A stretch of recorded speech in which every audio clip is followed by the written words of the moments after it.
They will go on forever making and mending their laws and their lives in the hope of attaining perfection." "You would compare them," I said, "to those invalids who, having no self-restraint, will not leave off their habits of intemperance." "Exactly." "Yes," I said, "and what a delightful life they lead!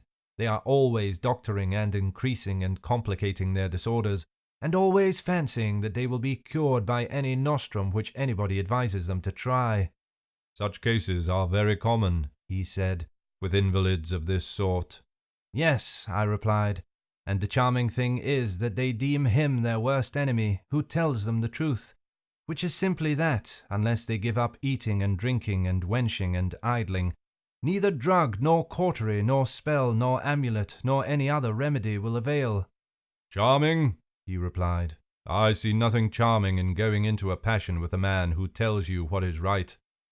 "These gentlemen," I said, "do not seem to be in your good graces." "Assuredly not." "Nor would you praise the behavior of states which act like the men whom I was just now describing. For are there not ill-ordered states in which the citizens are forbidden under pain of death to alter the constitution, and yet he who most sweetly courts those who live under this regime, and indulges them and fawns upon them, and is skilful in anticipating and gratifying their humours, is held to be a great and good statesman? Do not these states resemble the persons whom I was describing?" "Yes," he said, "the states are as bad as the men, and I am very far from praising them." "But do you not admire," I said, "the coolness and dexterity of these ready-made ministers of political corruption?" "Yes," he said, "I do, but not of all of them, for there are some whom the applause of the multitude has deluded into the belief that they are really statesmen, and these are not much to be admired." "What do you mean?" I said. "You should have more feeling for them. When a man cannot measure, and a great many others who cannot measure declare that he is 4 cubits high, can he help believing what they say?" "Nay," he said, "certainly not in that case." "Well then, do not be angry with them, for are they not as good as a play, trying their hand at paltry reforms such as I was describing? They are always fancying that by legislation they will make an end of frauds in contracts, and the other rascalities which I was mentioning, not knowing that they are in reality cutting off the heads of a hydra." "Yes," he said, "that is just what they are doing." "I conceive," I said, "that the true legislator will not trouble himself with this class of enactments, whether concerning laws or the constitution, either in an ill-ordered or in a well-ordered state. For in the former they are quite useless, and in the latter there will be no difficulty in devising them, and many of them will naturally flow out of our previous regulations."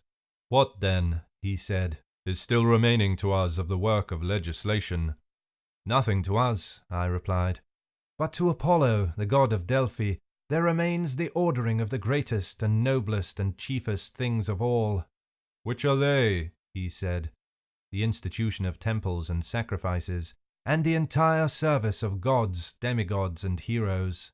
Also the ordering of the repositories of the dead, and the rites which have to be observed by him who would propitiate the inhabitants of the world below. These are matters of which we are ignorant ourselves, and as founders of a city we should be unwise in trusting them to any interpreter but our ancestral deity. He is the god who sits in the center, on the navel of the earth, and he is the interpreter of religion to all mankind." "You are right, and we will do as you propose." "But where, amid all this, is justice? Son of Ariston, tell me where? Now that our city has been made habitable, light a candle and search, and get your brother and Polemachus and the rest of our friends to help, and let us see where in it we can discover justice and where injustice, and in what they differ from one another, and which of them the man who would be happy should have for his portion, whether seen or unseen by gods and men." "Nonsense," said Glaucon. "Did you not promise to search yourself, saying that for you not to help justice in her need would be an impiety?" "I do not deny that I said so, and as you remind me, I will be as good as my word. But you must join." "We will," he replied. "Well then, I hope to make the discovery in this way. I mean to begin with the assumption that our state, if rightly ordered, is perfect." "That is most certain,"